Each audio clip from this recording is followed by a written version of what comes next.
एक महिला सीईओ मुझे पाने के लिए पागल हो गई थी। उसने मुझे धमकी दी कि वो मेरे पूरे परिवार को मार डालेगी। वो मेरा दिल निकाल कर मेरे दोनों पैरों को तोड़ देना चाहती थी और मुझे अपने बिस्तर के पास टांग कर बस रोज देखना चाहती थी। पिछले जन्म में मैं उसकी पकड़ से भागने की बहुत कोशिश करता था, लेकिन मरने तक भी मैं बच नहीं पाया। जब मेरी हत्या के बाद मैं एक भटकती आत्मा बना, तब मैंने उसे मेरी बिगड़ी हुई लाश को पागलों की तरह चूमते हुए देखा। तभी मुझे समझ आया वो भले ही बहुत खराब इंसान थी, घटिया सोच वाली, हद से ज्यादा जुनूनी और पागल, लेकिन इस दुनिया में बस वही थी जो मुझे हद से ज्यादा प्यार करती थी। लेकिन फिर मेरा दोबारा जन्म हुआ। मैं उसे समय लौटा जब मैं लियो रुयान को प्रपोज करने वाला था, लेकिन मुझे बिल्कुल खुशी नहीं हुई, क्योंकि मुझे पता था कि थोड़ी देर बाद रुओ निंग आने वाली है और इस बार वो मुझे पकड़कर सीधे बिस्तर से बांध देगी। हालांकि फिर से जिंदा होने के बाद मैं सिर्फ रुओ निंग से प्यार करना चाहता था, लेकिन मजबूरी में नहीं। उधर लियो रुआन अब भी शर्माते हुए मेरे इजहार का इंतजार कर रही थी। भैया लिन सुआन अब मुझसे क्या कहना चाहते हैं? उसे पहले से पता था कि मैं उसे प्रपोज करने वाला हूँ। इस बार उसने हाँ कहने का फैसला किया था और फिर लिन जियान के प्लान को पूरा करना था। वो फिर बोली, भैया लिन सुआन, क्या आपकी तबीयत ठीक नहीं है? मेरे माथे पर पसीना देखकर लिन रुआन हैरान हो गई। तभी अचानक से तेज ब्रेक लगने की आवाज गूंजी, क्योंकि अब वो आ गई थी। मैंने गहरी सांस ली। मैं उसके सामने लियो रुआन को जोरदार थप्पड़ मारने वाला था, लेकिन तभी कार का दरवाजा जोर से खुला। रोनिंग गुस्से भरे चेहरे के साथ उतरी। उसने बिना कुछ कहे मेरे गले पर वार कर दिया। मेरी आंखों के सामने अंधेरा छा गया और मेरे दिमाग में बस 3 सवाल घूम रहे थे। लियो रुआन वही डर के मारे जम गई। उसने अपनी आंखों से देखा कि वह बेहद खूबसूरत औरत मुझे उठाकर लग्जरी कार में ले गई। इसके बाद पूरा आलीशान काफिला वहाँ से निकल गया। लियो रुआन ने अपना फोन निकाला, लेकिन पुलिस को फोन नहीं किया, बल्कि मुस्कुराते हुए मेरे उस छोटे अच्छे भाई को कॉल लगाया। जब मुझे दोबारा होश आया तो मैं एक अंधेरे कमरे में था। आसुआन, मैं तुम्हारी आंखें निकाल कर उन्हें नमूना बनाना चाहती हूँ। एक ठंडी लेकिन जानी पहचानी सी आवाज मेरे कानों में गूंजी। और तुम्हारे पैर भी तोड़ दूं, तब शायद तुम भाग नहीं पाओगे। मैंने अचानक से अपनी आंखें खोली। मेरे सामने वही जाना पहचाना बेहद खूबसूरत चेहरा था और उसकी लाल आंखें। वो मेरे ऊपर झुकी हुई थी। उसके हाथों में एक ठंडा चमकता हुआ चाकू था। मैं उसके सामने था और मेरे हाथ पैर लोहे की जंजीरों से बंधे हुए थे।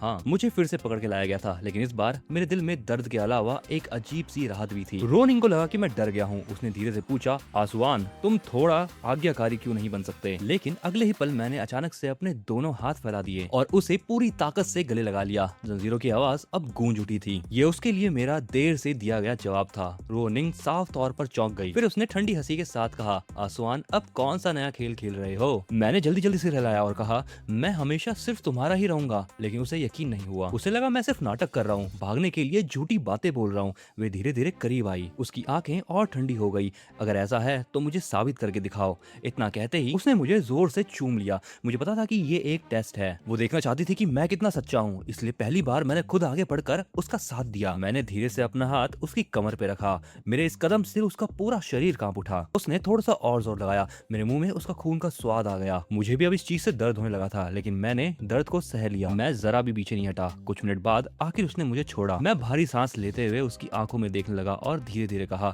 रोनिंग, मुझे बस तुम ही चाहिए। उसके हाथ में जो चाकू था वो जमीन पे गिर गया और उसकी आंखें हैरानी से भर गई।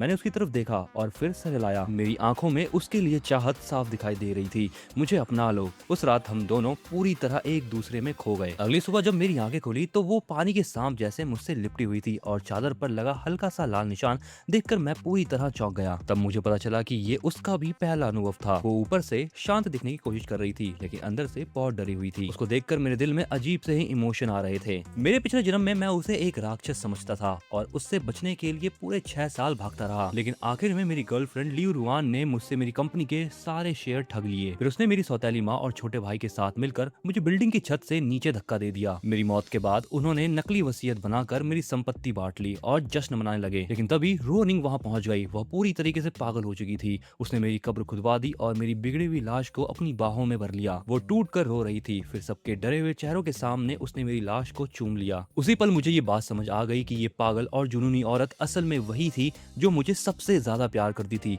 इसके बाद उसने मेरी लाश को गले लगाकर धीरे से कहा, आसुआन, मेरा इंतजार करना, मैं जल्दी तुम्हारे पास आ रही हूँ। पिछले जन्म की सारी यादें समुद्र की लहरों की तरह मेरे दिमाग में उमड़ पड़ी। उस पल मैंने अपनी आंखों से देखा कि मेरा घटिया पिता, सौतेली माँ, छोटा भाई और मेरी सो कॉल्ड लव लियो रुआन सबको घसीट कर अंदर लाया गया। कुछ देर पहले तक ये सभी लोग हंसी खुशी पार्टी कर रहे थे, लेकिन अगले ही पल डर के मारे घुटनों पर कांपने लगे, क्योंकि तभी रोनिंग की ठंडी आवाज गूंजी, तुम लोगों ने आसुआन को मारा है, अब तुम्हें इसकी सजा मिलेगी। यह सुनते ही सबके चेहरे उड़ गए। मेरा पिता लिन तियान डरते हुए बोला, मिस लुओ, ये गलत फहमी है, मैं उसका असली पिता हूँ, मैं उसे कैसे नुकसान पहुंचा सकता हूँ। मेरा भाई लिन जियान और सौतेली माँ लियो भी लगातार गिड़गिड़ाने लगे और मेरी गर्लफ्रेंड तो रोते हुए चिल्ला दी, मैं तो लिन सुआन की सबसे प्यारी औरत हूँ, मैं एक आत्मा बनकर ये सब कुछ देख रहा था और मुझे सच में बहुत हंसी आ रही थी। तभी रुओनिंग की बर्फ जैसी ठंडी आवाज धीरे धीरे गूंजी, तुम में से कोई भी अच्छी मौत नहीं मरेगा। इतना कहते ही मेरा भाई लिन जियान सबसे पहले टूट गया। वो कुत्तों की तरह जोर जोर से जमीन पर सर पटकने लगा। उसने तुरंत अपनी माँ और लियू रुआन को आगे धक्का दे दिया। मिस लुओ, मुझसे गलती हो गई, ये सब तो इन दोनों औरतों का आइडिया था। दोनों ये सुनकर हैरान रह गई, लेकिन मेरी गर्लफ्रेंड अभी भी अपनी हरकतों से बाज नहीं आई। उसने रुओनिंग के हाथ में एक बड़ी सी तलवार को देखा। उसने डरते हुए चीख कर कहा, तुम मुझे नहीं मार सकती, मैं तो लिन सुआन की सबसे प्यारी गर्लफ्रेंड हूँ। अगर तुमने मुझे मार दिया तो उसकी आत्मा को कभी शांति नहीं मिलेगी। ये बात सुनकर तो रुओनिंग और भी ज्यादा भड़क गई। वो पागलों की तरह हंस पड़ी। अच्छा, तो मैं तुम्हें ऐसे बना दूंगी कि लोग तुम्हें रोज देखते रहे। तुम्हें अपनी इस खूबसूरत शक्ल पर बहुत घमंड है ना, अब पूरी दुनिया इसे देखेगी। अगले ही पल दर्द भरी चीखें पूरे महल में गूंज उठी। मैं अपनी आंखों से देख रहा था। मेरे सो कॉल्ड पिता को बेरहमी से सजा दी गई और उसकी हड्डियां गंदगी में फेंक दी गई। मेरे छोटे भाई को भी भयानक सजा मिली और मेरी सौतेली माँ को भी नहीं छोड़ा गया। इसके बाद पूरा लियू परिवार बर्बाद हो गया। जहाँ तक लियू रुआन की बात थी, उसे एक जीती जागती गुड़िया जैसे बना दिया गया। उसे विदेश के एक मंच पर भेज दिया गया, जहाँ पर वो लोगों के लिए सिर्फ एक शो पीस बनकर रह गई। लेकिन सच कहूँ तो मुझे ये सारी चीजें उतनी भी बुरी नहीं लगी। मैं चाहता था कि इनको और ज्यादा भयानक सजा मिले, लेकिन उस वक्त तक मुझे समझ आ गया था कि ये पागल लड़की सच में मेरा बदला लेने को तैयार थी। इसके बाद रुओनिंग ने ये सब कुछ खत्म करने के बाद एक सफेद शादी का जोड़ा पहन लिया। फिर वो धीरे धीरे एक बर्फीले ताबूत में लेट गई। उसी के अंदर दूल्हे के कपड़े में मेरी लाश भी रखी थी। ये सब देखकर मेरा दिल टूट गया। मैंने उसे धीरे से कहते सुना, आसुआन, मैं तुम्हारे पास आ गई हूँ। अब तो हमारी शादी हो गई। देखो, मैंने तुम्हारे लिए शादी का जोड़ा भी पहना है। क्या मैं सुंदर लग रही हूँ? मैंने उसको देखते हुए कहा, हाँ, तुम इतनी सुंदर लग रही हो कि मेरा दिल टूट गया। उसने कहा, तुम्हारे साथ मर पाना बहुत अच्छा है। क्या दूसरी दुनिया में पहुंचकर तुम मुझे थोड़ा और प्यार करोगे? अगर तुम करते हो तो मैं पूरी जिंदगी तुम्हारे साथ रहूंगी। उसके बाद नहीं पता कि मैं कितने समय तक इस दुनिया में ऐसे ही भटकता रहा, लेकिन तभी अचानक से मेरा दोबारा जन्म हो गया। रुओनिंग की आवाज ने मुझे फिर से हकीकत में लौटा दिया। मेरे बाहों में उसका नरम शरीर था, जिसने मुझे याद दिलाया कि अभी भी सब कुछ ठीक किया जा सकता है। इस बार मैं अपना सारा प्यार सिर्फ उसे देना चाहता था। मैं कुछ कहने ही वाला था रुओनिंग, लेकिन उसे डर था कि कहीं मैं फिर से उसे दुख देने वाली कोई बात ना कह दूं। इसलिए उसने मेरा मुंह बंद करने के लिए मुझे जोर से किस कर लिया। अगले ही पल मेरे कंधे में तेज दर्द उठा। उसने मेरे शरीर पर अपने दांतों का खून भरा निशान छोड़ दिया था। वो भारी सांस लेते हुए ठंडी नजरों से बोली, अगर कल रात तुमने जो कहा था वो झूठ निकला तो मैं तुम्हारी जीभ काट दूंगी। मेरा पूरा शरीर कांप उठा। फिर मैंने उसे और कसकर गले लगा लिया। तुम चिंता मत करो, अब से मैं सिर्फ तुम्हारा हूँ। रुओनिंग ये सुनकर काफी खुश लगी, लेकिन अचानक उसने पूछा, तो कल तुम लियू रुआन के पास क्या कहने गए थे? ये सुनकर मैं एक पल के लिए रुक गया। मैं ये नहीं कह सकता था कि मैं उसे प्रपोज करने गया था, इसलिए मैंने झूठ बोल दिया। मैं उससे रिश्ता खत्म करने गया था। मैं उसे बिल्कुल पसंद नहीं करता। रुओनिंग एक ठंडी हंसी हंसी। क्या तुम्हें लगता है कि मैं इस बात पर भरोसा कर लूंगी? उसने मेरी चाल तुरंत समझ ली। उसकी नजरें फिर से खतरनाक हो गई। अगर तुम दोबारा उसके पास गए तो मैं उसे खत्म कर दूंगी। मैं ये बात जानता था कि वो ये सच में कर सकती है। पिछले जन्म में लियू रुआन का हाल इससे भी ज्यादा बुरा हुआ था। मैं समझ गया था कि मैंने पहले उसे बहुत गहरी चोट पहुंचाई थी। अब सिर्फ शब्दों से कुछ बदलने वाला नहीं था। ये सोचकर मैंने फिर से उसे चूम लिया। जब मेरी दोबारा आंखें खुली तब दोपहर हो चुकी थी। रुओनिंग मेरे पास नहीं थी और मेरे हाथों की जंजीरें भी हट चुकी थी। टेबल पर एक दवा की बोतल रखी थी। मैं धीरे धीरे बाथरूम की ओर चला गया। मैंने अपने शरीर पर पड़े नाखूनों और दांतों के कटे हुए निशान देखे। ये देखकर मैं मुस्कुरा दिया। ये निशान सिर्फ रुओनिंग के थे। मैंने उन पर दवा भी नहीं लगाई और सीधे कमरे से बाहर निकल गया। बटलर फूबो तुरंत मेरे पास आया। यंग मास्टर लिन, क्या खाना परोस दूं? मैंने सिर हिलाया। जैसे ही मैं डाइनिंग रूम में पहुंचा, मैंने देखा कि नौकर एक के बाद एक सूप के कटोरे ला रहे थे। ये क्या है? फूबो मुस्कुराया। मैम ने आपके लिए खास ताकत बढ़ाने वाला सूप बनवाया है। मैं कुछ पल चुप रहा। मैं इतना बड़ा आदमी और मेरी अपनी ही औरत मुझे कमजोर समझ रही है। मैंने तुरंत कटोरा दूर धकेल दिया। मैं लिन सुआन चाहे यहाँ से कूद जाऊं, लेकिन इस सूप की एक बूंद भी नहीं पीऊंगा। तभी अचानक मेरा फोन बज उठा। मैंने स्क्रीन पर नजर डाली। उस पर लिखा था पापा। ये देखकर मेरा चेहरा काला पड़ गया। मैं कुछ देर झिझका, फिर कॉल उठा ली। अगले ही पल फोन से लिन तियान की गुस्से भरी आवाज आई, नालायक, तू कहाँ है? तेरी माँ और तेरा भाई चिंता में पागल हो रहे हैं। मैं ये बात सुनकर ठंडी हंसी हंसा। फिर वही लिन रुआन की चाल। मुझे याद आया कि पिछले जन्म में भी मुझे यही फोन आया था और मैंने बेवकूफी में बता दिया था कि रुओनिंग ने मुझे पकड़ लिया है। लेकिन हुआ क्या, जैसे ही उसे यकीन हुआ कि मैं सच में रुओनिंग के पास हूँ, उसने तुरंत फोन काट दिया। तभी मुझे समझ आ गया था कि ये सभी लोग शुरू से ही मेरी मौत चाहते थे। मैंने आंखें सिकोड़ ली और मेरे दिल में नफरत जागी। सुन बे बुड्ढे, आज से मुझसे ऐसे बात मत करना। फोन की दूसरी तरफ अचानक सन्नाटा छा गया। लिन तियान पूरी तरह चौंक गया। तभी मुझे लिन जियान की आवाज सुनाई दी, पापा, भैया शायद आपको मुसीबत में नहीं डालना चाहते, इसलिए जानबूझकर ऐसा दिखा रहे हैं कि आप लोगों के साथ रिश्ता खराब है उनका। हो सकता है कि उन्हें किडनैप करने वाला अभी उनके सामने ही खड़ा हो। मेरा बाप सच में उसकी बात मान गया और उल्टा थोड़ा सा इमोशनल भी हो गया। सुआन, पापा तुम्हें छुड़ाने के लिए पैसे नहीं दे सकते, लेकिन उन लोगों से पूछो कि उन्हें और क्या चाहिए। अगर हमारे बस में हुआ तो हम जरूर पूरा करेंगे, बस उनसे कहना कि तुम्हारी लाश पूरी छोड़ दे। ये बात सुनकर मैं और गुस्से से हंस पड़ा। किसने कहा कि मेरा किडनैप हुआ है? मैं तो बस अपनी पत्नी के साथ घर आया हूँ। हमारा दिमाग क्या सड़ चुका है? अंदर सिर्फ गंदगी भरी हुई है। तुम जैसे बूढ़े जानवर को बाप कहना ही शर्म की बात है। लिन तियान गुस्से से फट पड़ा। नालायक,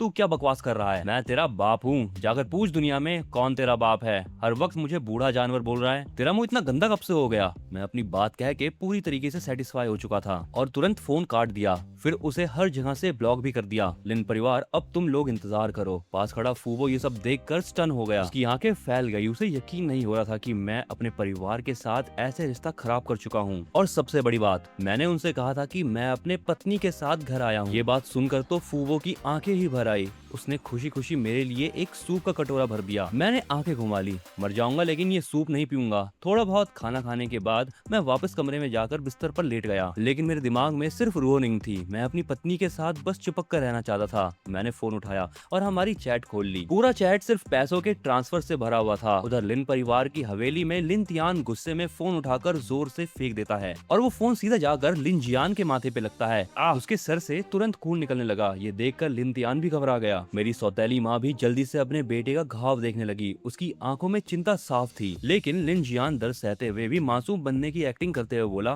पापा पहले कोई तरीका सोचिए कि भैया को कैसे बचाया जाए। कम से कम किडनैप करने वाला उनकी लाश तो सही सलामत छोड़ दे। ये सुनकर लिन तियान की आंखें भर आई। काश वो नालायक बेटा तुम्हारी आधी समझ भी रखता। ये कहने के बाद वो मुझे दोबारा से फोन लगाने वाला था, लेकिन तीनों एक दूसरे का चेहरा देखने लगे, क्योंकि किसी के पास भी मेरा नंबर नहीं था। आखिर में उन्हें लियू रुआन से नंबर लेना पड़ा, लेकिन फोन नहीं लगा। छोड़ो उस नालायक को, पहले जियान को अस्पताल लेके चलते हैं। उधर उसी समय लुओ ग्रुप की सबसे ऊपरी मंजिल के मीटिंग रूम में सारे बड़े अधिकारी डर के मारे चुप बैठे थे। रोनिंग का चेहरा इतना ठंडा था जैसे बर्फ जम गई हो। अभी अभी उसकी असिस्टेंट ने बताया कि लियो रुआन अपना इंटर्नशिप सर्टिफिकेट लेने वाली है। इसका मतलब था कि जल्द ही कॉलेज दोबारा शुरू होने वाले हैं। रोनिंग के अंदर फिर से खतरनाक विचार उठने लगे। अगर लियो रुआन अचानक गायब हो जाए तो क्या आसुआन टूट जाएगा या फिर हमेशा उसके पास रहेगा? वो ये जोखिम लेने की हिम्मत नहीं कर पा रही थी। तभी अचानक उसकी फोन पर एक नोटिफिकेशन आती है। सभी अधिकारियों ने डरते हुए देखा कि उनकी बर्फ जैसी ठंडी महिला सीईओ के होठों पर धीरे धीरे मुस्कान आ गई। मिस रोनिंग मुस्कुरा रही है। वो तुरंत खड़ी हो गई, जिसके बाद मीटिंग खत्म। इस महीने सबके बोनस में 1 लाख और जोड़ दो, यह कहकर वो सीधे बाहर निकल गई और पीछे पूरी मीटिंग रूम में सभी लोग हैरान खड़े रह गए। रोनिंग अपने ऑफिस में वापस आई। उसने अपने फोन स्क्रीन पे लिखे कुछ शब्दों को देखा और काफी देर तक शांत नहीं हो पाई। मैसेज में लिखा था, तुम याद आ रही हो,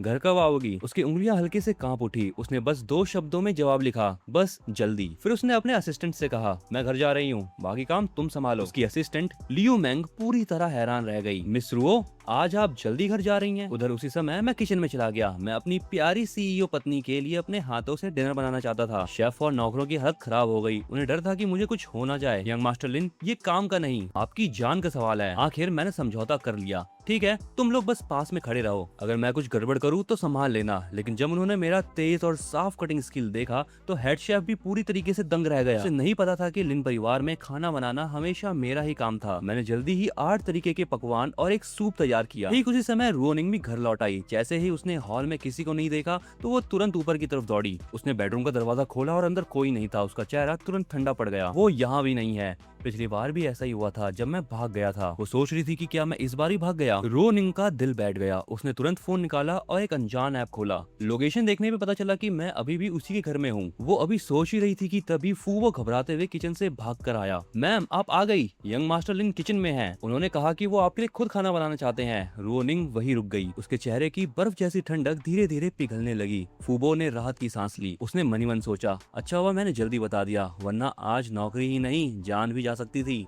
रोनिंग ने हल्के से सर हिलाया, फिर कपड़े बदलकर डाइनिंग रूम की तरफ चली गई। जैसे ही मैं किचन से बाहर आया मैंने उसे देख लिया। पता नहीं क्यों, लेकिन रोनिंग को देखते ही मेरे अंदर अचानक बेहद खुशी भर आई। ऐसी फीलिंग मुझे पहले कभी नहीं आई थी। मैंने दोनों बाहें खोलकर उसकी तरफ कदम बढ़ाया और उसे धीरे से गले लगा लिया। फिर उसके माथे पर हल्का सा किस किया। तुम घर आ गई? मैंने खाना बनाया है, चलो साथ खाते हैं। उसकी आंखों में चमक आ गई। उसने धीरे से कहा, ठीक है। लेकिन अगले ही पल उसका चेहरा फिर से ठंडा हो गया। मैं पूरी तरह कंफ्यूज हो गया। क्या ये लड़की सच में पल भर में चेहरा बदलना जानती है? मैंने पहले ही रोनिंग की पसंद नापसंद के बारे में पता कर लिया था। मुझे डर था कि कहीं किसी बेवकूफ कहानी की तरह गलती से उसे किसी चीज से एलर्जी ना हो जाए। लेकिन पता चला कि वो किसी टाइप की डाइट नहीं करती थी। रोनिंग को घर के कपड़ों में देखकर कल रात की सारी बातें मेरे दिमाग में घूमने लगी। मेरा चेहरा गर्म हो गया। मैंने उसे पकड़कर कुर्सी पर बैठाया, मोमबत्तियां जलाई और नौकरों से लाइट बंद करने को कहा। वो और बाकी नौकर ये देखकर हैरान रह गए, क्योंकि पहले मैं हमेशा रोनिंग से दूर भागता था और अब खुद उसके पास चिपक रहा था। रोनिंग भी मुझसे काफी खुश थी। उसे लग रहा था कि मेरा ऐसे बदल जाना बुरा नहीं है। मैंने उसके लिए सूप का कटोरा भरा और अपने लिए भी एक कटोरा लिया। पत्नी को खूबसूरत रहना है तो मुझे भी अपना ध्यान रखना पड़ेगा। लेकिन तभी फूबो अचानक से बोल पड़ा,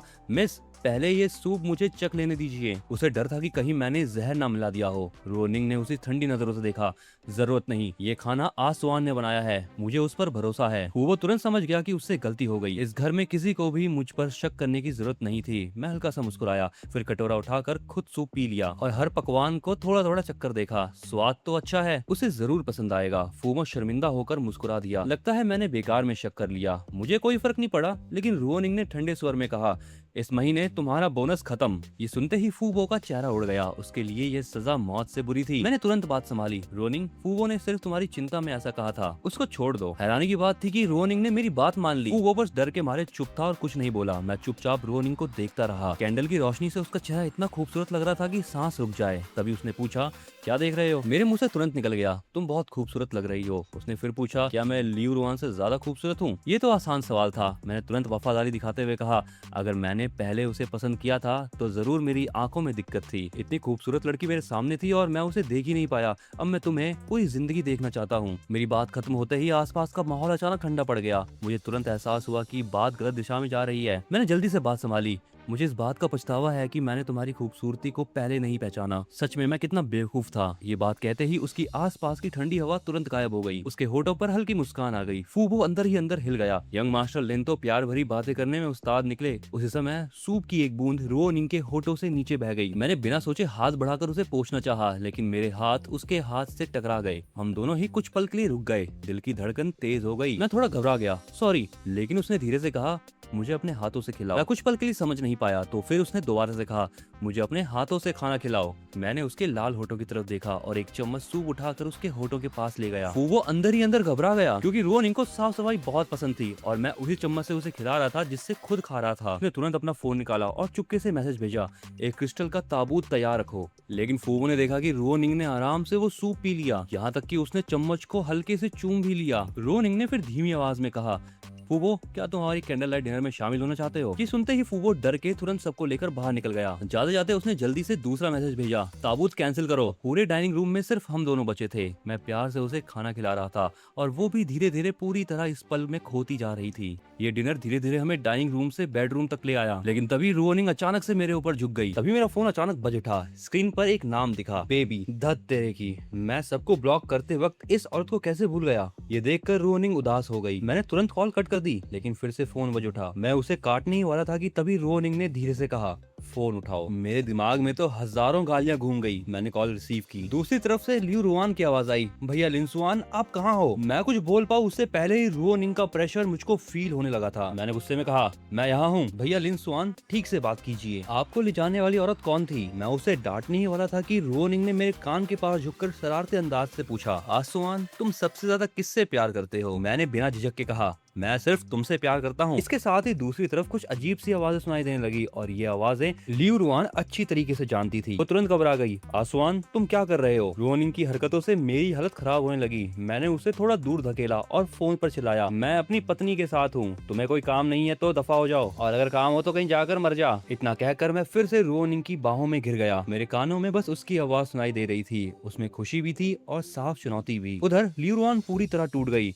आसुआन, मैंने तुम्हें गलत समझा था। मुझे नहीं पता था कि तुम ऐसे इंसान हो। तुमने मुझे बहुत निराश किया है। फोन कट गया। रोनिंग हल्के से मुस्कुराई। उसकी मुस्कान में रहस्यमयी ठंडक, ताना और कहीं न कहीं हल्की कड़वाहट भी थी। मैंने मनी मन खुद को कोसा। मैं पहले कितना अंधा था। रोनिंग, क्या हम थोड़ा शांत नहीं हो सकते? मुझे सच में लग रहा था कि कहीं मैं मर ना जाऊं। लेकिन उसने धीरे से कहा, अगर मैं खुद को रोक ही ना पाऊं तो? सिर्फ ऐसे ही तुम पूरी तरह मेरे बनते हो। अगर तुम मर गए तो मैं भी तुम्हारे साथ मर जाऊंगी। मैं चुप हो गया, क्योंकि मैं जानता था कि वो सच में ऐसा कर सकती है। मैं आखिर ऐसा क्या खास हूँ? रोनिंग आखिर मुझ पर इतनी दीवानी क्यों है? तभी उसने अचानक से कहा, उसकी आवाज कांप रही थी, आसुआन, मुझे बहुत डर लगता है। डर लगता है कि कहीं कल तुम मुझे छोड़ के ना चले जाओ। इसीलिए अगर तुम मुझे धोखा भी दे रहे हो तो क्या तुम हमेशा ऐसे ही झूठ बोलते रह सकते हो? उसकी बात सुनकर मेरा दिल जोर से दुखा। उसे ऐसा लग रहा है कि मैं उससे झूठ बोल रहा हूँ, फिर भी वो उसी प्यार को पकड़ के जीना चाहती थी। ये आखिर कैसा पागलपन भरा प्यार है। लेकिन अजीब बात यह है कि मुझे ये फीलिंग पसंद आने लगी थी। मैं इस प्यार में डूबता जा रहा था। मैंने गंभीर नजरों से उसकी तरफ देखा, फिर धीरे धीरे कहा, रोनिंग, तुम यकीन करो या नहीं, लेकिन मैं हमेशा तुम्हारे साथ रहूंगा और तुम्हारा ख्याल रखूंगा और हम ऐसे ही हमेशा साथ रहेंगे। मुझ पर भरोसा करो। ये सुनकर उसकी आंखों में हल्की सी नमी चमकी, लेकिन उसने खुद को रोने नहीं दिया, क्योंकि वो जानती थी कि इस दुनिया में सबसे कमजोर पड़ने की इजाजत उसे नहीं है। अगर वो रोई तो वो कमजोर मानी जाएगी। उसे हमेशा सबसे मजबूत रोनिंग बनना था, क्योंकि सिर्फ तभी वो अपने आसमान की रक्षा कर सकती थी। लेकिन भला कौन सोच सकता था कि उसके दिल के अंदर क्या चल रहा है। वो हमेशा मुझे अपने पास रखना चाहती थी, किसी भी कीमत पर, ताकि मैं कभी भी उससे अलग ना हो सकूं। उसकी यही पागल और अजीब सोच सुनकर मैं पूरी तरह सन्न रह गया। अगली सुबह जब मेरी आंख खुली, रोनिंग फिर गायब थी।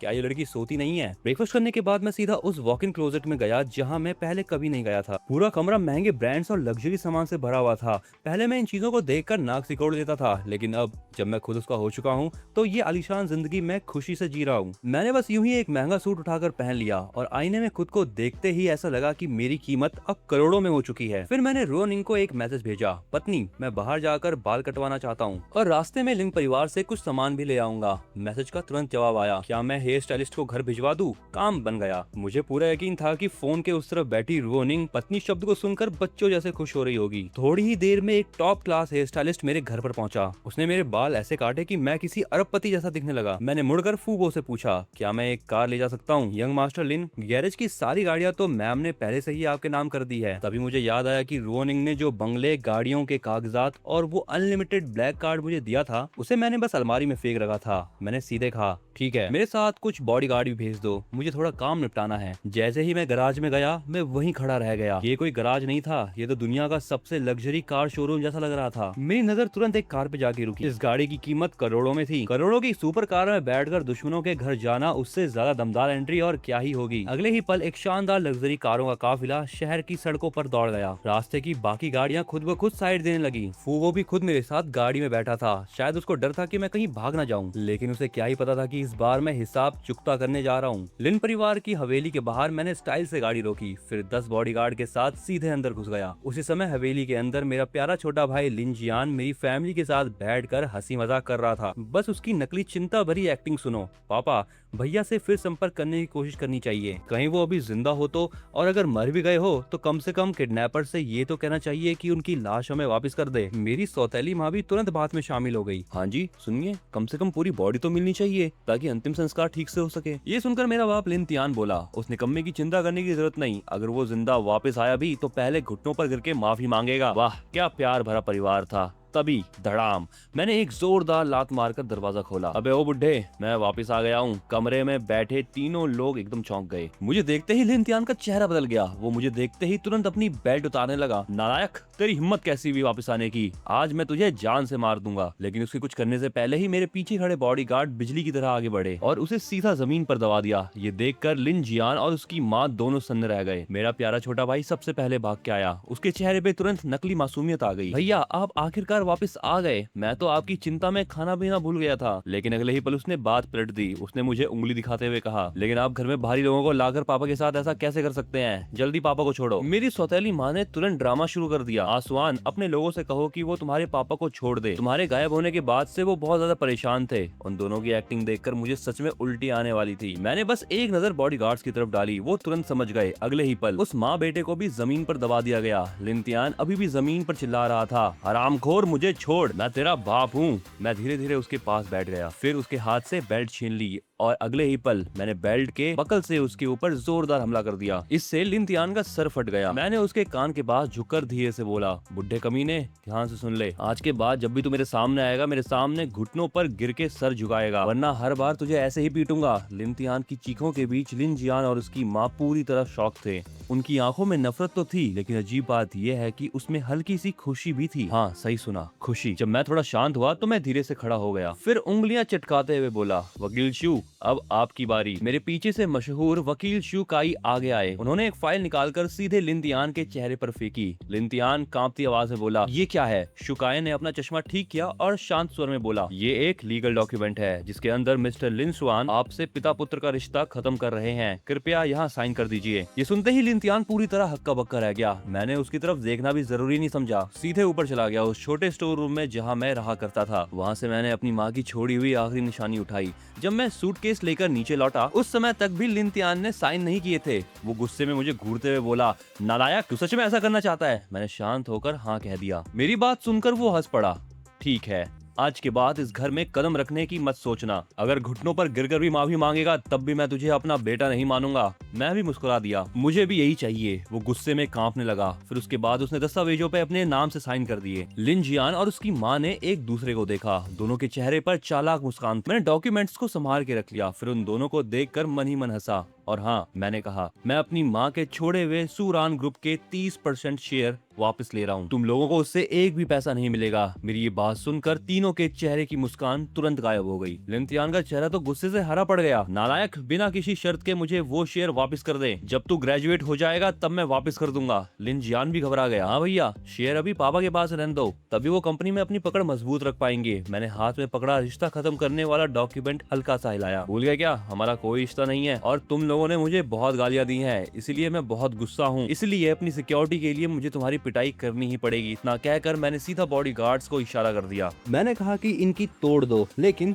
जान बची रहनी चाहिए इन सबकी। गलती से सच में मार मत देना। कुछ ही देर में पूरी हवेली चीखों से गूंज उठी। मेरी सौतेली माँ तो जोर जोर से चिल्लाकर गालियां देने लगी। तू एहसान फरामोश, मैंने तुझे इतने साल पाला और तू ऐसा करेगा? मैंने उसकी तरफ देखा। मेरी माँ का नाम सू यान यान था, लियू यू में नहीं। लिन जियान तो रोते हुए दया की भीख मांगने लगा। भैया, बहुत दर्द हो रहा है, प्लीज रुक जाओ। लेकिन मेरे चेहरे पर कोई इमोशन नहीं था। तुम जैसा भाई मेरा कभी था ही नहीं। आखिरकार मेरा बाप लिंतियान भी टूट गया। आसुआन, पापा से गलती हो गई, सच में गलती हो गई, अब बस करो। मैंने सीधा उसका चेहरा जमीन पर दबा दिया।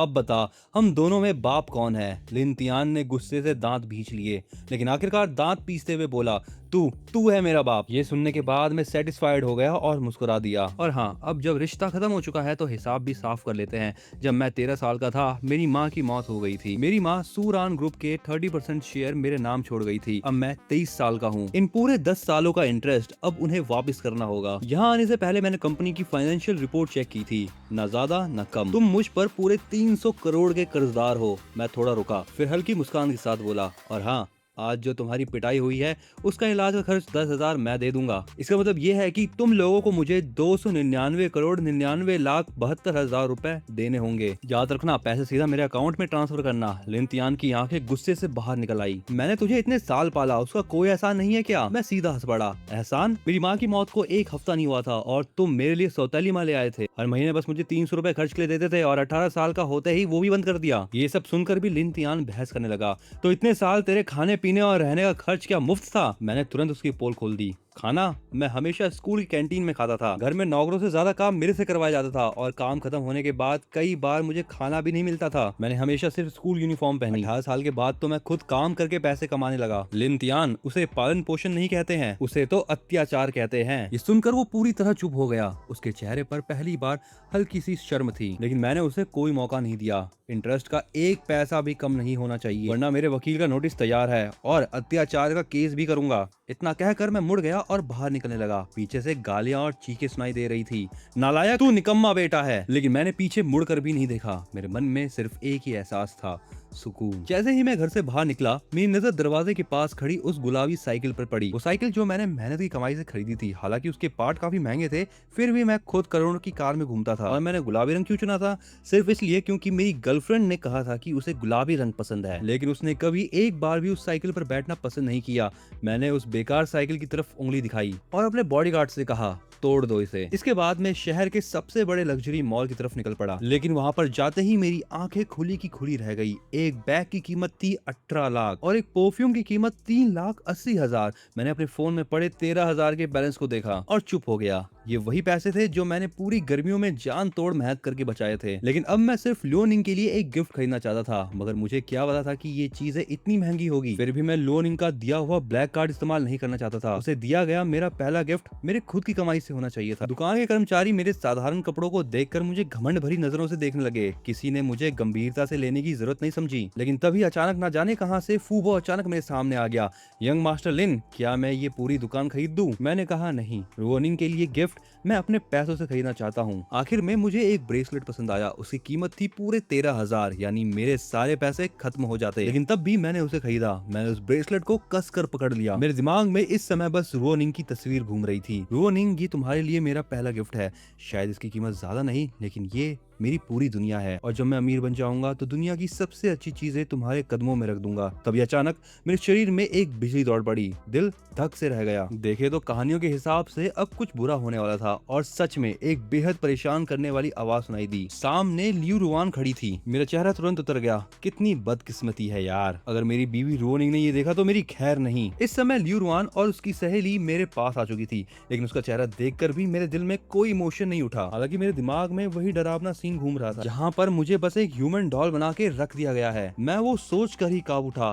रोनिंग, ओह रोनिंग, तुम्हारे तरीके सच में बहुत खतरनाक है, लेकिन मुझे बहुत पसंद है। लियू रुआन आते ही मुझ पर सवालों के बरसात करने लगी। आसवान, वो औरत आखिर है कौन, और तुमने मुझे ब्लॉक कैसे कर दिया? क्या तुम्हें पता है कि अंकल और आंटी तुम्हारी चिंता में परेशान हो गए हैं? उसकी सहेली, जिसका नाम होहाइनी है, वो काफी तेज निकली। उसकी नजर तुरंत मेरे हाथ में पकड़े गिफ्ट बॉक्स पर पड़ी।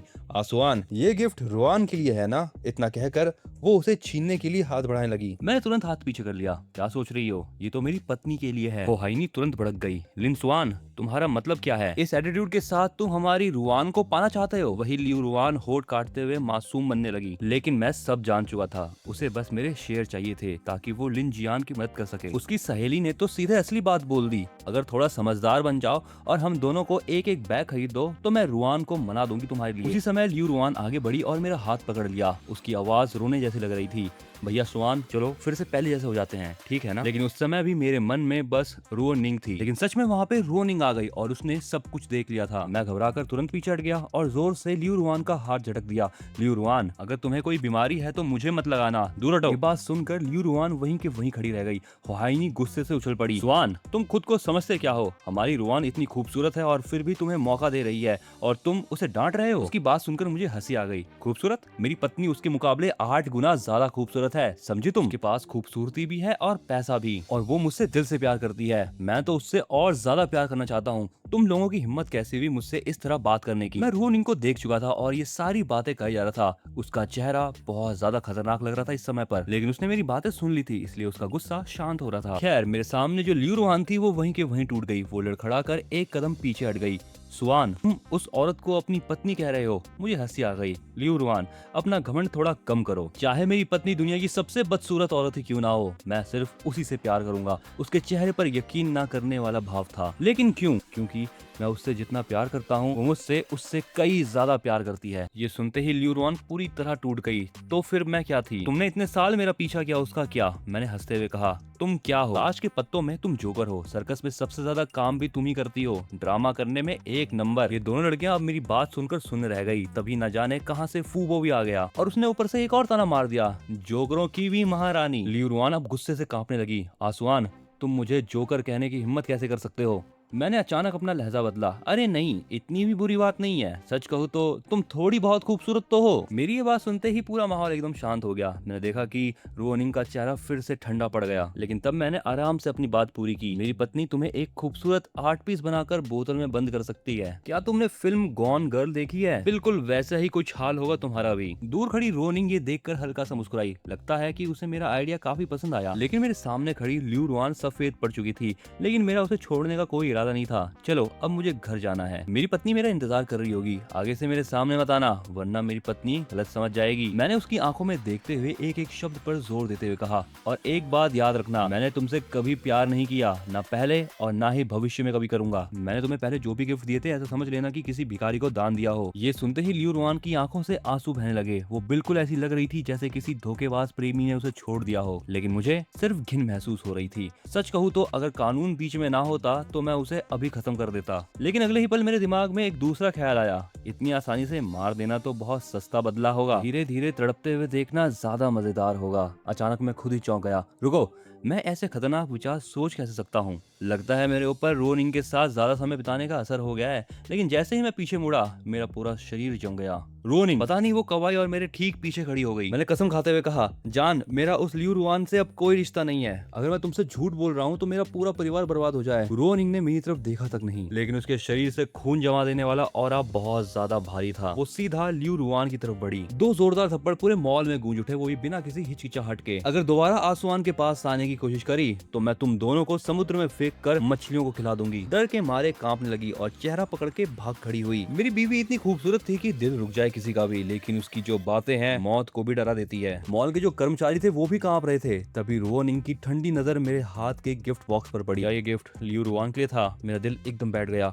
मैंने तुरंत पैकिंग फाड़ दी। बिल्कुल नहीं, ये तुम्हारे लिए है। मेरे पास ज्यादा पैसे नहीं है, लेकिन ये ब्रेसलेट मैंने अपनी पूरी सेविंग से खरीदा है। ये सुनने के बाद रोनिंग का गुस्सा शांत हो गया और वो ब्रेसलेट को ऐसे देख रही थी जैसे कोई दुनिया का सबसे कीमती खजाना देख रही हो। उसने धीरे से अपना गोरा हाथ आगे बढ़ाया। मेरे लिए पहनाओ। मैंने बिल्कुल सावधानी से उसके हाथ में ब्रेसलेट पहना दिया। वो बहुत ज्यादा खुश दिखाई दे रही थी, लेकिन अगले ही पल उसने अपनी असिस्टेंट लियू मेक को आदेश दिया, पूरा शॉपिंग प्लाजा आसवान के नाम कर दो। मेरा दिल जोर से धड़क उठा, लेकिन मैं मना करने की हिम्मत भी नहीं कर पाया, क्योंकि मुझे पता था उसके दिए हुए तोहफों को ठुकराने की इजाजत मुझे नहीं है, वरना सजा बहुत भयानक होती। इस समय रोनिंग उस ब्रेसलेट को बहुत प्यार से देख रही थी और वो धीरे से बोली, ये बहुत सुंदर है, मुझे बहुत पसंद आया, मेरी जान में जान आई। लेकिन फिर जो उसने कहा उसकी बात ने मुझे जमा दिया। उसने कहा, मुझे किस करो। मैंने घबरा कर इधर उधर देखा। रुको, सब लोग कहाँ गए? फूबो, असिस्टेंट और स्टाफ कहाँ है? मुझे तो पता ही नहीं चला कि पूरा मॉल कब खाली हो गया। यहाँ पर बस हम दोनों ही थे। अब मेरे पास यहाँ पर उसे किस करने के अलावा कोई रास्ता नहीं था। रोनिंग ने तुरंत मुझे कसकर अपनी बाहों में भर लिया। काफी देर बाद वो मदहोश आंखों से मेरे कान में फुसफुसाई। मेरी तो आत्मा ही जैसे उड़ गई। यहाँ हम घर चले क्या? रोनिंग मेरी बात मान गई और फिर वो अपनी गाड़ी में मुझे लेकर चली गई। कार के अंदर माहौल तेजी से गर्म होने लगा। उसकी धीमी आवाज मेरे कानों में गूंजी, आसवान, मेरा नाम लो। मैंने धीरे से कहा, रोनिंग, लेकिन उसने सिर हिलाया। नहीं, वो नहीं। मेरा दिल थक सा रह गया। मैंने हिचकिचाते हुए कहा, बीवी। उसने आदेश दिया, फिर से, बेबी। वो इन सारे शब्दों से बहुत खुश दिख रही थी, लेकिन उसकी आंखें अचानक तेज हो गई। उसने मुझे घूरते हुए बोला, क्यों? मैं चौंक गया। क्या क्यों? उसने पूछा, तुम अचानक से मेरे लिए इतने अच्छे क्यों बन गए? मैंने बिना सोचे जवाब दिया, क्योंकि मैं तुमसे प्यार करता हूँ। उसकी आंखों में अब भी शक भरा था, लेकिन मुझे पता था वो मुझसे ज्यादा सवाल नहीं करेगी। और ऐसा ही हुआ, उसने बात बदल दी। लेकिन तभी उसके बाद उसने एक जानलेवा सवाल पूछ डाला, तुमने लियू रुआन को आखिर कितने गिफ्ट दिए थे? मैं तो डर गया। आखिर इस औरत की सोच अचानक कैसे बदल जाती है। मेरा दिमाग तेजी से दौड़ने लगा। मैं तुरंत जवाब दिया, मैंने बचपन से बहुत लोगों को गिफ्ट दिया है, दोस्तों को, भाइयों को, क्लासमेट्स को भी, लेकिन सिर्फ तुम्हें दिया हुआ तोहफा ही मैंने अपने दिल से दिया है। मेरा जवाब सुनकर रोनिंग काफी सेटिस्फाई लग रही थी। उसने ठंडी आवाज में कहा, याद रखना, अब से तुम्हारे सारे गिफ्ट सिर्फ मेरे लिए होंगे। मैं तुरंत सिर झुका लिया। जैसा हुक्म मेरी जान। रात के खाने के समय मैं अपने ही हाथों से उसको खाना खिला रहा था। जब उस नन्ही शैतान का पेट भर गया तब जाकर मैंने खुद खाना शुरू किया। देर रात तक, पूरी रात की थकान के बाद मैं सीधा बेहोशी जैसी नींद में सो गया। आधी नींद में मुझे ऐसा लगा कि कोई बेहद खूबसूरत लड़की मेरे ऊपर कुछ लगा रही हो। अगली सुबह नीचे आते ही मेरी मुलाकात फूबो से हुई। मैंने थोड़ी शर्मिंदगी के साथ पूछा, फूबो, वो खास सूप अभी भी है क्या? फूबो भी तेज था और वो तुरंत समझकर मुस्कुराने लगा। यंग मास्टर, आपके लिए तो पहले से तैयार है। मेरा चेहरा एकदम लाल पड़ गया। मुझे ऐसा लग रहा था कि मैं बहुत कमजोर हूँ। अरे भाई, गलती मेरी नहीं, मेरी बीवी ही इतनी ज्यादा खतरनाक है, मैं क्या करूँ? जब मैं डाइनिंग टेबल पे पहुंचा तो मुझे ये देखकर हैरानी हुई कि रोनिंग भी वहीं बैठी थी। मैंने पूछा, आज ऑफिस नहीं जाना क्या? उसने हल्के से सिर हिलाते हुए कहा, आज वीकेंड है, जरूरी काम घर से संभाल लूंगी। पता नहीं क्यों, लेकिन आज की रोनिंग मुझे थोड़ी सी अलग लग रही थी। रोज की तरह ही मैं उसको अपने हाथों से ही खिला रहा था। उसको प्यार से खाता हुआ देखकर मैं काफी ज्यादा सेटिस्फाई था। ये औरत सच में हर चीज में परफेक्ट है। ऐसे ही ये शांति भरा और प्यारा सा वीकेंड अगले दिन शाम तक चलता रहा। फिर अचानक रोनिंग ने मुझसे पूछा, थोड़ा पियोगे मेरे साथ? ये सुनकर मैं चौंक गया, लेकिन मैंने हाँ कह दी। रोनिंग अब बोतल लेकर मेरे पास आई, लेकिन बीच में ही उसका पैर फिसल गया और हवा में वो बोतल भी उछल गई। मैंने तुरंत उसे घूमकर पकड़ लिया। एक हाथ में उसकी कमर थी और दूसरे हाथ में बोतल। मेरे मुंह से अनजाने में निकल गया, अरे पगली, चलते वक्त ध्यान रखा करो। वो मेरी बाहों में थी, उसका दिल तेजी से धड़क रहा था, लेकिन फिर भी उसने अकड़ते हुए कहा, बेवकूफ आदमी, मुझे ठीक से संभालो। बेवकूफ आदमी, ये सुनकर मैं हल्का सा मुस्कुराया। सच कहूँ तो पिछले जन्म में मैं सच में बहुत घटिया इंसान था। कुछ ही देर में कई पैग अंदर आ चुके थे। मुझे ये दुनिया पूरी तरीके से घूमती हुई दिखाई देने लगी थी, लेकिन रोनिंग लगातार मेरे ग्लास भरते जा रही थी। पूरी बोतल खत्म होने तक मुझे ऐसा लगा कि पूरी धरती घूम रही हो। अगले ही पल उसने मुझे बड़े आसानी से अपनी बाहों में उठा लिया। मैं उसके खुशबू भरे सीने से लगा हुआ था और नशे में बड़बड़ाने लगा, हे जान, तुम बहुत ताकतवर हो। मेरी आंखों के सामने तो दो छोटे खरगोश घूम रहे हैं। जब उसने मुझे बेडरूम के बिस्तर पर लिटाया तो उस समय पर मेरा पूरा शरीर कांप उठा। शराब के नशे में मैंने जोर से चिल्ला दिया, जान, मैं मान गया, अब मुझसे नहीं होगा। तुमने तो सच में मुझे पूरी तरह निचोड़ दिया है। दिन में 10 बार नहीं तो 8 बार तो पक्का है। कोई भी नॉर्मल इंसान ये कैसे झेल सकता है। लेकिन उसने मुझसे एक सवाल पूछा, क्या तुम लियू रुआन को अभी पसंद करते हो? मैंने उससे कहा, क्या लियू रुआन? वो आखिर है क्या चीज? नशे में मैं उसे ही लियू रुआन समझ बैठा। तुम लियू रुआन हो? ये सुनकर लोरिन का चेहरा बदल गया। उसने कहा, हाँ मैं ही हूँ लियू रुआन। अब तुम मुझे प्यार नहीं करते? उसने मेरा हाथ पकड़ने की कोशिश करी, लेकिन मैं बिजली की रफ्तार से उछल पड़ा। मुझे मत छुओ, तुम गंदी हो। अगर मैं गंदा हो गया तो मेरी पत्नी मुझे पसंद नहीं करेगी। लेकिन वो मुझे फिर से छूने लगी तो मैंने इस पर कहा, मैं तुमसे कहा ना कि मुझे मत छुओ। अगर तुमने मुझे छू लिया तो मुझे नहाना पड़ेगा। मेरी पत्नी ही मेरी मालिक है, वो मेरी पूरी दुनिया है और इस जिंदगी में सबसे ज्यादा प्यार मैं उसी से करता हूँ। इतनी सारी बातें सुनने के बाद भी रोनिन को मेरे ऊपर भरोसा नहीं हुआ। उसने मुझे दोबारा परखते हुए कहा, आसवान, मैं तुम्हारी रुआन हूँ। क्या तुम सच में अब मुझसे प्यार नहीं करते? मुझे अचानक से जोर की उल्टी जैसा महसूस हुआ। मैं तुमसे प्यार करूं? तुमसे प्यार करने से अच्छा तो मैं किसी कुत्ते से प्यार कर लूं। ये कहते ही मेरी आंखों के आगे अंधेरा छा गया और मैं सीधा बिस्तर पे गिर पड़ा। मुझे तो अब कुछ समझ ही नहीं आ रहा था। मुझे लगा जैसे कि मैं पिछले जन्म में पहुंच गया हूँ। वो औरत जो मेरे प्यार में पागल थी, उसकी आवाज मेरे दिमाग में गूंजने लगी, आसवान, मैंने आखिर तुम्हें पकड़ लिया। अब तुम्हें मुझसे शादी करनी होगी। अगर तुमने मना किया तो हम दोनों साथ में नरक जाएंगे। अगर दोबारा भागने की कोशिश की तो मैं तुम्हें मार डालूंगी। आसवान, मुझे छोड़ के मत जाना प्लीज, मेरे पास सिर्फ तुम हो। देखो हमारी शादी हो गई, मैंने तुम्हारे लिए शादी का जोड़ा पहना है। सुंदर लग रही हूँ ना? तुम्हारे साथ मर पाना सच में बहुत अच्छा है। आखिरी सीन जो मैंने देखा, हम दोनों उस बर्फीले क्रिस्टल वाले ताबूत में साथ लेटे हुए थे। बहुत सुंदर, सच में बहुत सुंदर। दूर दूर तक शहर की रोशनियां चमक रही थी और तब मुझे एहसास हुआ, इस दुनिया में सचमुच एक इंसान ऐसा था जो सिर्फ मेरे लिए जिया। वो जगह हमारी कब्र थी, लेकिन वही हमारा एकमात्र घर भी था। अचानक मेरे शरीर में तेज दर्द हुआ और मैं झटके से आंखें खोलकर उठ बैठा। मुझे लग रहा था कि मेरा सर फटने वाला है और ऐसा लग रहा था कि मेरा सब फट जाएगा। तभी थोड़ी सी रोशनी में मैंने एक बहुत खूबसूरत चीज देखी। वो फिर से मेरे शरीर पे कुछ लगा रही थी। हाँ, फिर से ये ख्याल आते ही मेरे दिमाग में आया और मैं दर्द के मारे चिल्ला बैठा। तो गाइस, इस वीडियो के अगले पार्ट के लिए तुम इस चैनल को सब्सक्राइब कर लो और इस वीडियो को लाइक कर देना। जब तक इस वीडियो का अगला पार्ट आता है, आपके सामने 2 और कमाल की वीडियोस आ रही होंगी, आप उनको भी चेकआउट करें।